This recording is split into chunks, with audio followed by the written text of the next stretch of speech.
Essa afirmação aí de que falta de planejamento faz chuva no Brasil matar mais que na Austrália é perfeita e pode, vamos dizer assim, ser enriquecida com outras coisas, outras questões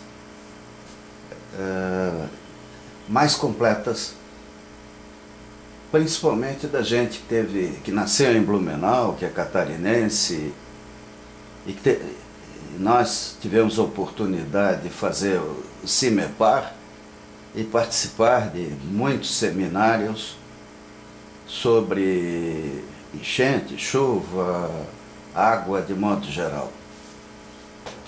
A verdade é que o nosso povo esquece rapidamente, né? Em Santa Catarina, uns 20 ou 30 anos atrás, o Vale do Rio Tubarão, uma cheia lá, deve ter matado milhares de pessoas. Os números oficiais são pequenos porque eles se limitam àqueles que são demonstráveis materialmente. Ele encontrou a pessoa morta, ela entra nas contas oficiais, senão some. Uma cidade perto do mar, tudo é levado para o oceano e enterrado no meio de toda a sujeira, da terra, tudo que vem junto. O rio Itajaí é impressionante, tudo que nós vemos, né, em relação a enchentes e falta de governo, eventualmente. Que a demagogia, ela está aí para isso. Esse morro aqui, por exemplo, né? Quer dizer, pô, não poderia, quer dizer, tá lá, estava ocupado, né? Quer dizer, qualquer falha no sistema de coleta de águas pluviais significa o quê? Infiltração e a preparação, vamos dizer assim, do solo para um deslizamento, tá? Como vimos lá em Blumenau. Quer dizer, isso aqui, que qualquer metro, né, da água, né, da coleta da água pluvial, que falhe, é um ponto de fragilização do solo. Fora outras maneiras de provocar isso, entre elas o clássico desmatamento, asfalto, falta de, vamos dizer assim, de contenção de chuvas e de águas. Evidentemente, há situações que não têm limite. Quer dizer, há certas catástrofes que as pessoas não têm como escapar ou vamos dizer assim, são inevitavelmente vítimas de cheias, né? Por isso até gostei de ver lá em Blumenau, né, descobrir que Blumenau está já plenamente consciente das suas limitações em relação às chuvas, fazendo uma primeira tentativa de análise da cidade para 2050, né? Nós precisamos ver isso se repetir em todas as cidades brasileiras, né? Porque cá para nós já está cansando, né? Entra ano, sai ano, cansando não, já está entristecendo, magoando, ver situações como essa, né? Que evitáveis, né? Evitáveis. Por que elas acontecem? Eu, por exemplo, tive a oportunidade de ser consultor do prefeito Décio Lima, né? E nessa ocasião me surpreendi vendo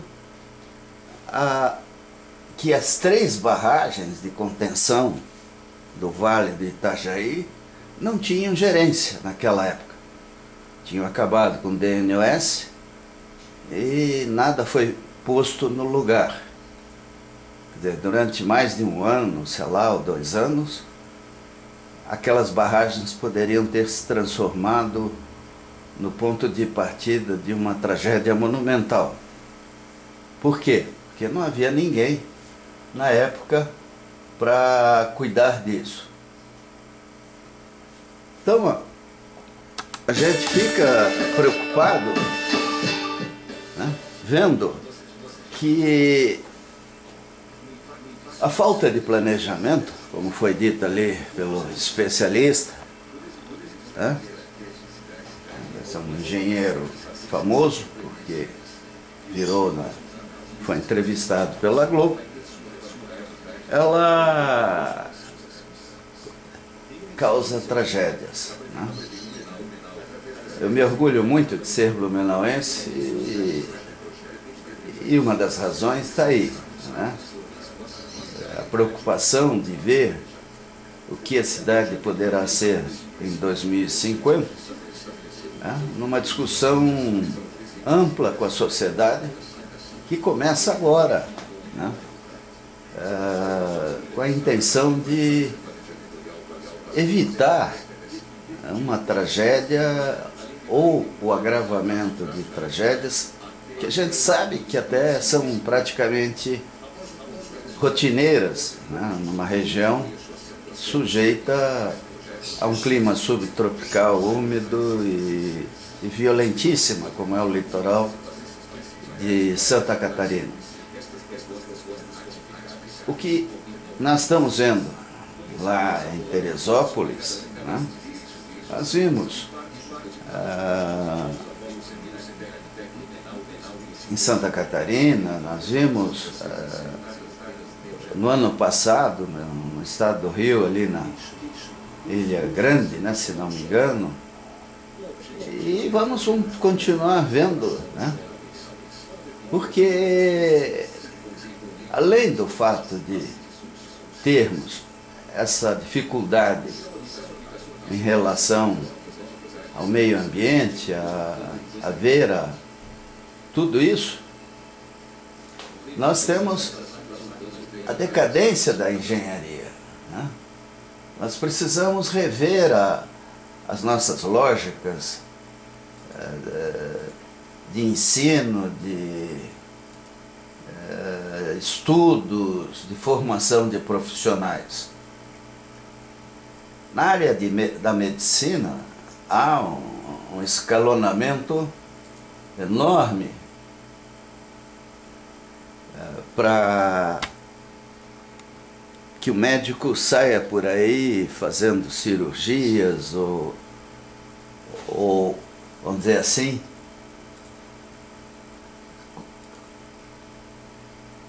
corrigindo, fazendo a manutenção, vamos brincar assim, de seres humanos. Agora, na área vamos dizer assim, de engenharia, nós simplesmente relaxamos, né? Partimos para a improvisação. As nossas escolas, talvez preocupadas em formar engenheiros que possam trabalhar nesses anos todos de crise pelos quais nós vivemos, né, não tiveram, vamos dizer assim, né, não tinha sentido até, quem sabe, exigir muito de um profissional que, quando recebe o diploma, vai ganhar uma porcaria de um salário, se tiver a chance de trabalhar, né, num lugar, uma prefeitura, por exemplo, né? For para a área do judiciário, lá como office boy ele ganha mais do que talvez muito engenheiro por aí. O fato é que precisamos discutir planejamento, formação do engenheiro, e começar a enfrentar para valer o cerne da questão. Nós demos uma ênfase muito grande nesses últimos anos a problemas importados, né? A mídia tem gasto milhares de horas falando de problemas que existem, mas não são prioritários.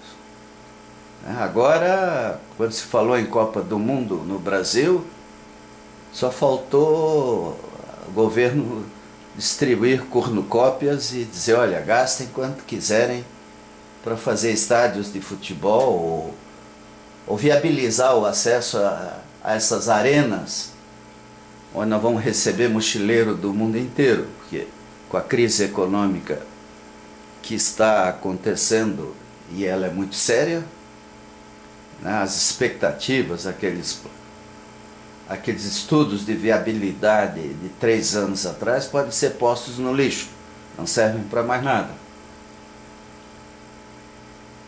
Isso significa o quê? Que nós precisamos de bons engenheiros, bons administradores, bons economistas, urbanistas, de profissionais, um padrão adequado, né, para que o Brasil se torne um país de fato seguro, saudável, confiável, onde o povo tenha condições de viver, né, com segurança. Aliás, as nossas escrituras de imóveis feitas dentro de uma lógica do século XIX, elas deveriam hoje conter a responsabilidade técnica, as ARTs, de construtores, engenheiros, e do que foi feito naquela área, né? E em obras públicas, né, nós temos que também ver nos editais condições de análise melhores. Uma das coisas ruins que aconteceu no Brasil foi criar institutos ou entidades de planejamento fechado, internos. Isso significa cristalização e a entropia até de equipes que acabam se mediocrizando por falta de contato com outros ambientes. Então é importante que grandes projetos, grandes estudos sejam licitados, né? Haja concorrência pública com prazos suficientes e divulgação forte para que a gente veja as melhores contribuições possíveis na hora de pensar na cidade. Não podemos nos fechar, porque ninguém é dono da verdade, ninguém pode afirmar que sabe tudo o que seria necessário, né? É lamentável a gente ver uma região tão linda como essa, né, do jeito que está. Agora, vendo os filmes, né, que hoje em dia são mais fáceis, graças a YouTube e as máquinas fotográficas se prestam a filmadoras, a gente começa a entender o que aconteceu e por que acontece, né? Então, são situações de tristeza, de tragédia, né, que tem que mudar, né?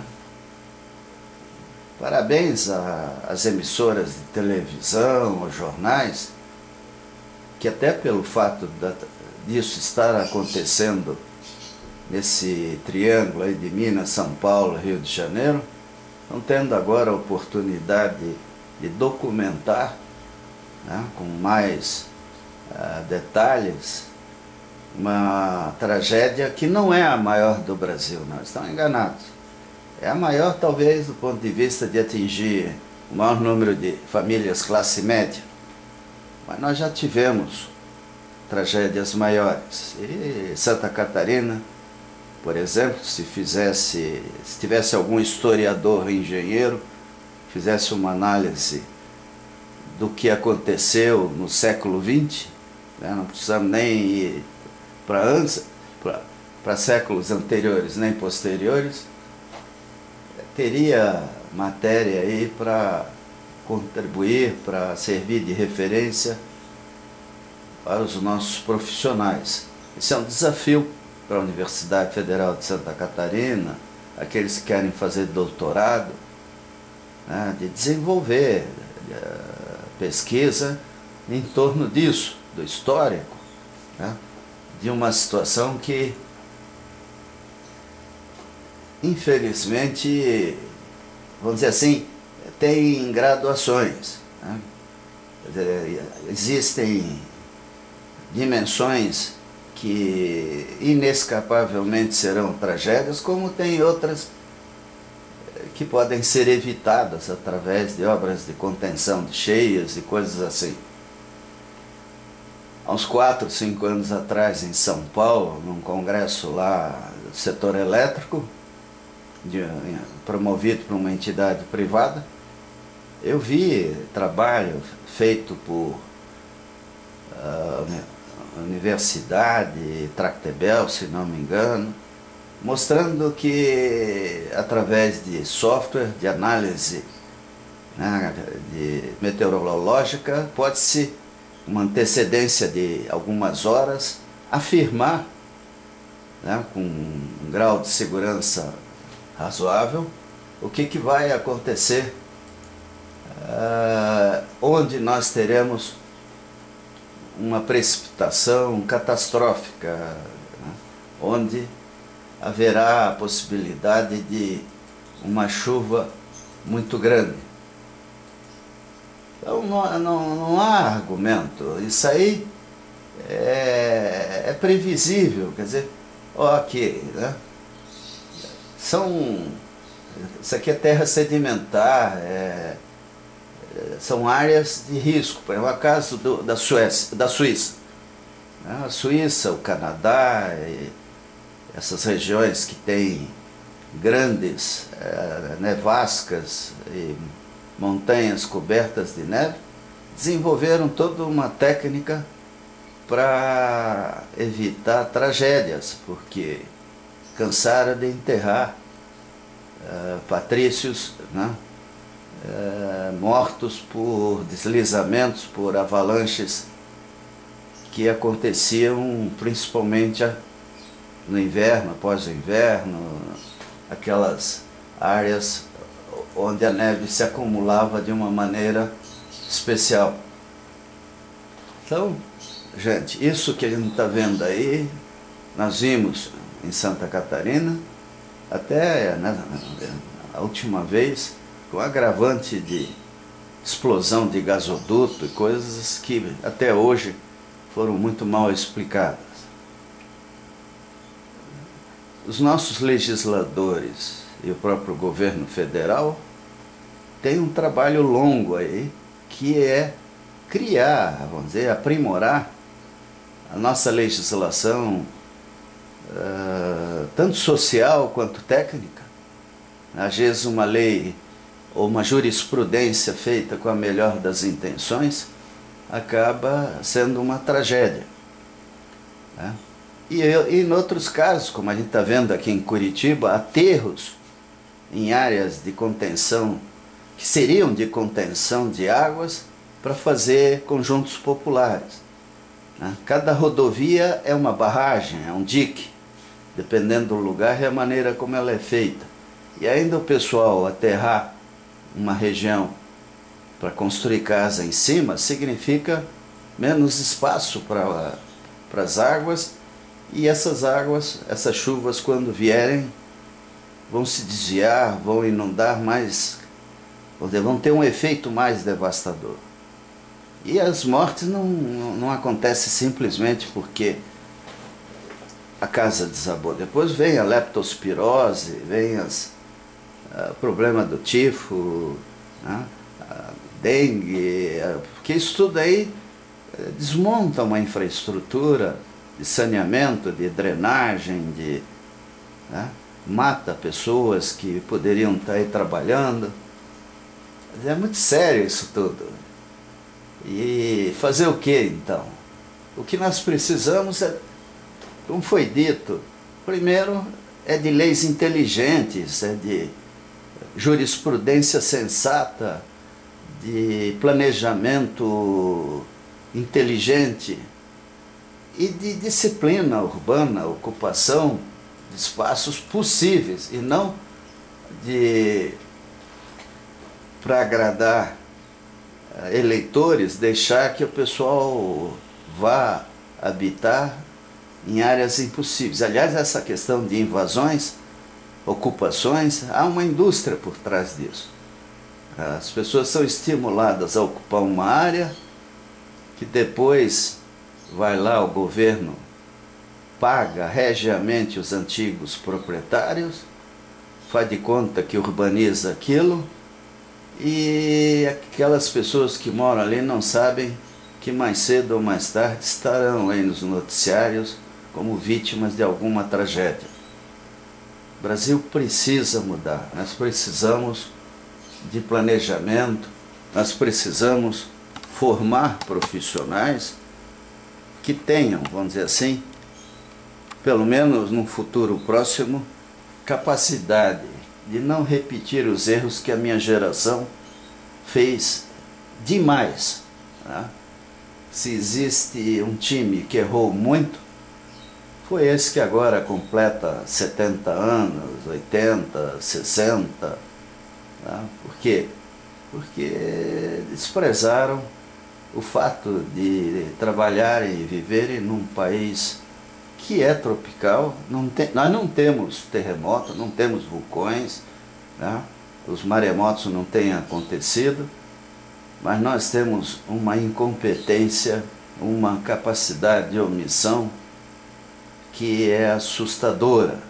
E isso é extremamente preocupante nesse momento em que tantas obras estão sendo desenvolvidas e podemos até ter uma quantidade bem maior e ficamos nos perguntando, e tudo isso está sendo feito direito? Né? Qual é a garantia, qual é a segurança? Né? O que nós podemos esperar desse Brasil 2020, 2030, 2050?